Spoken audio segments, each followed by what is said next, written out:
You know, now we're getting into October, but this applies to the entire year.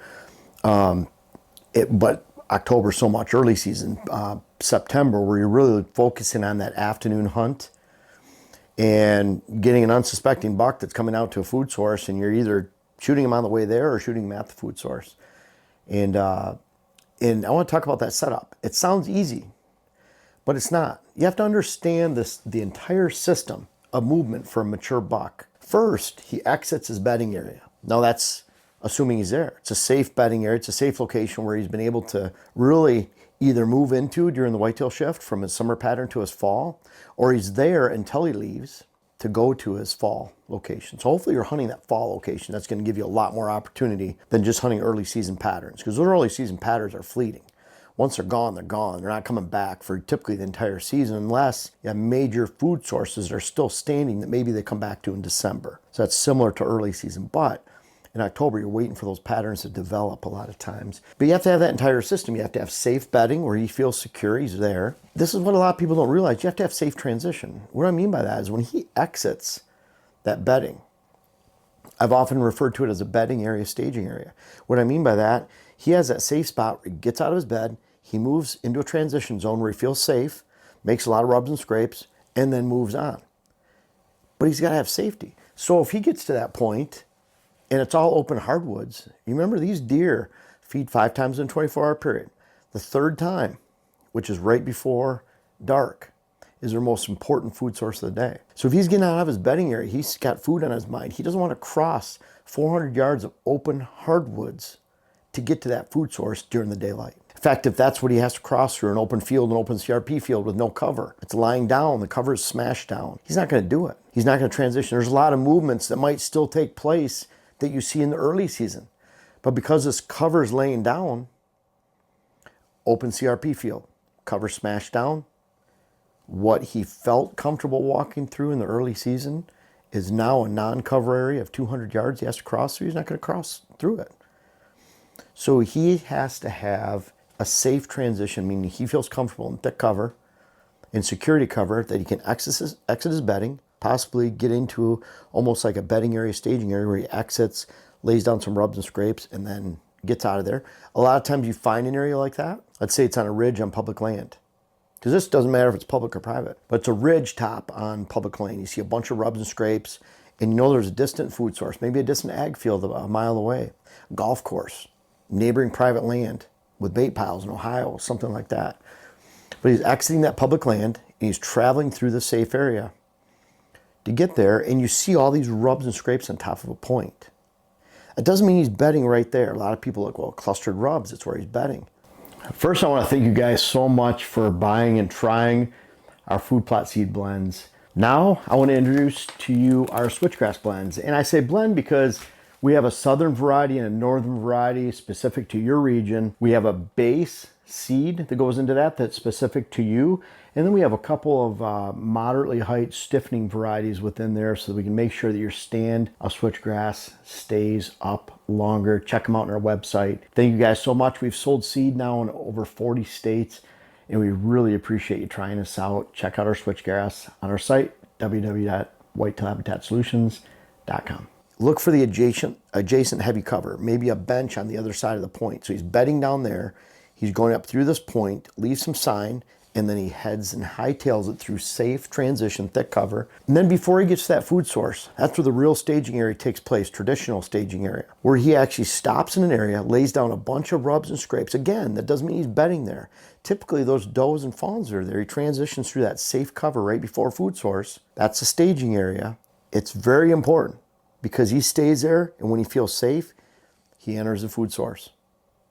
So if he gets to that point and you're hunting in that staging area, very easy to spook him out.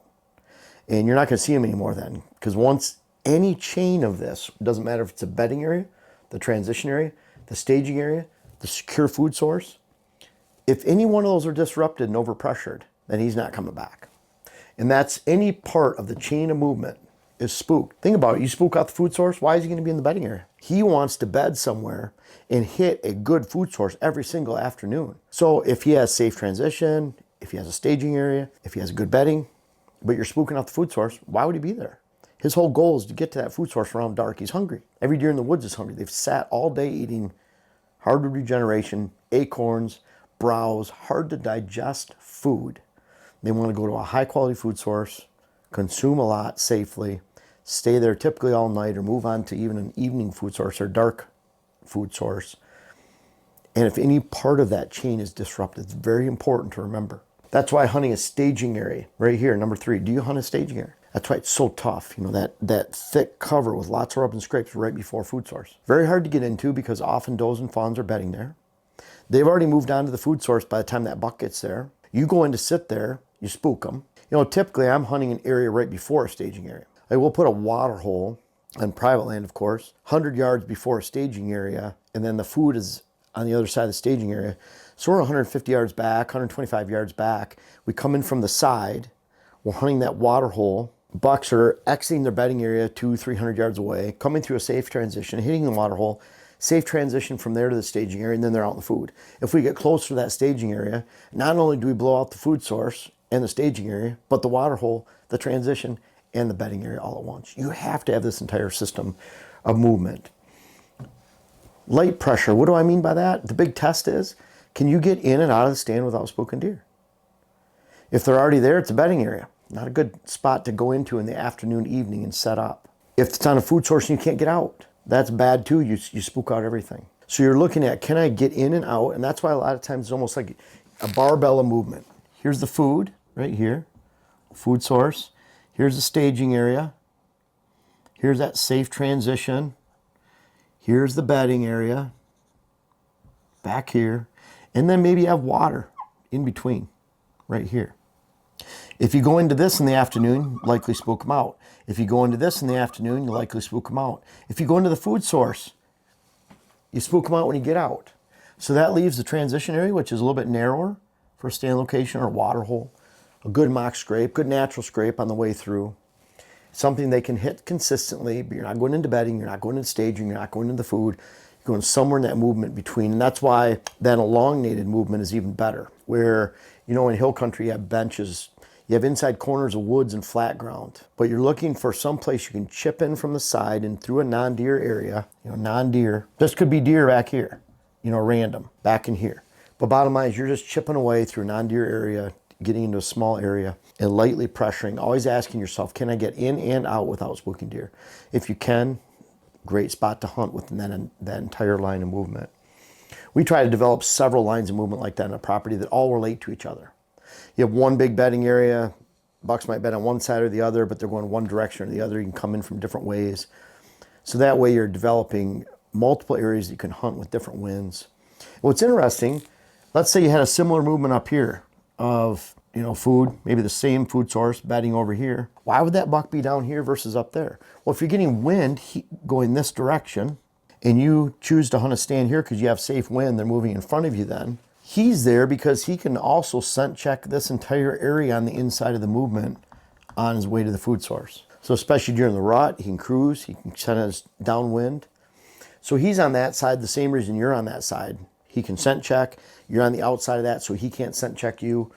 And if the winds are going this way, then you might find he moves this way. And that's why I often refer to bucks having a football shaped movement. And I know that's not very good football, but the point is, they have a football-shaped movement where does, they just stay right here and they go to food, back and forth. That's what they do. Straight line movers, short movement.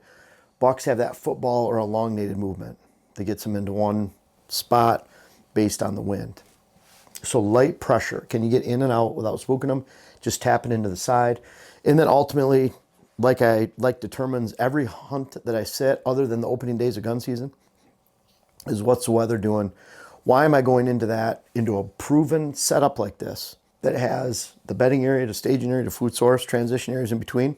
I know a buck's moving through there. He's going to move through there in the daylight more when the weather's good, just after dark when it's not, or 2 hours after dark. He'll still make that same movement. You'll find they don't move a lot of times, even except during the rut when they're really cruising, they can work up really lather up chasing and moving around. They can work up a lot of miles. But for the most part, you don't see them moving a lot more with cooler weather. They just move closer or in daylight. And that's a big difference you have to understand, because even some studies out there, and that's where like people make a study on deer movement, and it's over thousands and thousands of acres of public land or commercial property. For one, that doesn't apply to your private land in any ways, even if you have 500 acres. It doesn't apply in any way to what bucks move. Think about, as the parcel sizes get smaller, bucks move less, because the more they move across more property lines, which exposes them to more hunters, and they don't get older that way.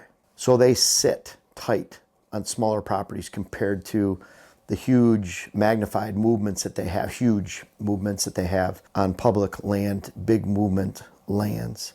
So always consider that. Also, yeah, you can look at something and say, yeah, they move the same distance from day to day. But unless you're out there to see that they move, or you're really studying trail cameras to see that they move during the daylight, you're gonna miss those subtle differences that come from actually hunting and studying deer based on experience. The weather can put them on their feet earlier. That's why I hunt. That's why I hunt the weather. I'd rather hunt one great weather day than 10 bad days. I like to be outside. We'll go for a bike ride, go for a hike, maybe hunt some birds or something. Squirrel hunt, go fishing. I'm going fishing in Canada here pretty soon. I love fishing. Do something else outside. But I don't want to go in and burn out any of my stands on a bad weather day. I'd rather just hunt one time versus 10 bad days, because the amount of potential on that one good weather day is 50 times greater than those bad weather days. There's no amount of bad weather days that can equal that great weather day, other than just recreational enjoyment. If you guys want to be out in the woods, I mean, that's awesome. I mean, if that's the way you want to spend your time. But I'm about results and success. When I go out in the woods, I want to shoot something. I want to have a realistic expectation that I am in that system of movement. I'm taking advantage of that, using the weather to guide me to when to sit. Recognizing these pieces, you got to have that safe bedding, the safe transition, the safe staging, and then the food source. Doesn't matter if it's public or private land. And then you chip away on the outside and experience a great hunt. And that's really outside of hunting the rut, morning stands, hunting real thick cover on opening day of gun season, getting on the opposite side of good cover from neighboring pressure where I know has a lot of hunting pressure and exhibits too much hunting pressure. Then the rest of the year, I'm focusing on these evening setups that apply for the entire year. And if you get that system, you recognize it, it's safe, secure, and unpressured, then whatever buck is in the area, he's going to find that. You know why he finds it? Because a lot of these movements and a lot of these systems are not safe. People are overpressuring them. These areas shrink as the season progresses. So the ones that are still intact, still have food, still have bedding, safe transition, staging areas, really are attractive to especially mature bucks that are willing to travel great distances to find a system that's still working as the season progresses. Find it, hunt it safely, use weather, and it'll guide you to success this fall and beyond. I urge everyone out there to really check out my web classes.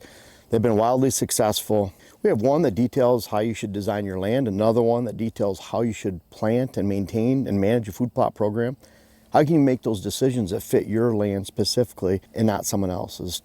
Unfortunately, there's so much information in the hunting industry that says you should do this, but it doesn't apply to you. These web classes directly apply to you. And then we have our third web class that came out last year, Rut Web Class, navigating the entire rut. And then we have our fourth one coming out, which is hunting hills and thermals. I urge you to check those out. Try the web classes, and they're all about teaching, helping you understand how you can navigate not only managing your property, food plots, and the rut, but also hunting strategically, hills, thermals, and wherever you pursue whitetails for your dream and your passion.